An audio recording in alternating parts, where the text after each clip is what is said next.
अस्सलामुअलैकुम नाजरीन, JN news HD के साथ मैं हूं नाइला भट्टी। नजर डालते हैं आज की अहम खबरों पर। Bahawalpur regional police officer Munir Ahmed Ziyar Rao की थाना सिटी अहमदपुर शर्किया की इंस्पेक्शन। तफसील के मुताबिक आरपी मुनीर अहमद ज़ियार राव ने इंस्पेक्शन के दौरान थाना के मालखाना कोत में असला और बैरक्स हाई की सफाई सुथराई का जायजा लिया। उन्होंने हवालात में बंद मुलजमान और मुकदमात की तफ्तीश की पेशरफ्त के बारे में आगाही हासिल की। उन्होंने थाना के हवालात में नस्ब कैमरा जात को भी चेक किया और सख्ती से हिदायत की कि किसी भी शहरी को नाजायज हवालात में न रखें। आरपी ने थाना में मौजूद रजिस्टर हाई की तकमीली रिकॉर्ड को तफसीलन चेक किया और कहा कि तमाम रजिस्टर्स हाई को बाकायदगी से ऑनलाइन और अपडेट किया जाए। आरपी ने SSP Haseeb Javed Soomro Memon, SDPO circle Ahmedpur Sharqia, SA Naveed Abid, SHO थाना सिटी अहमदपुर शर्किया और मुहर्रर को हिदायत की कि थाना में आने वाले साइलिन के साथ अच्छा बर्ताव करते हुए उनके साथ नरमी से पेश आए।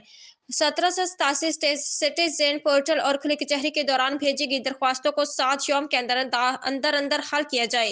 जेर तफ्तीश मुकदमात को मेरिट पर यकसू करें और पुलिस गश्त को मजीद मौसर बनाएं और ई पुलिस पोस्ट ऐप से ज्यादा फायदा उठाएं।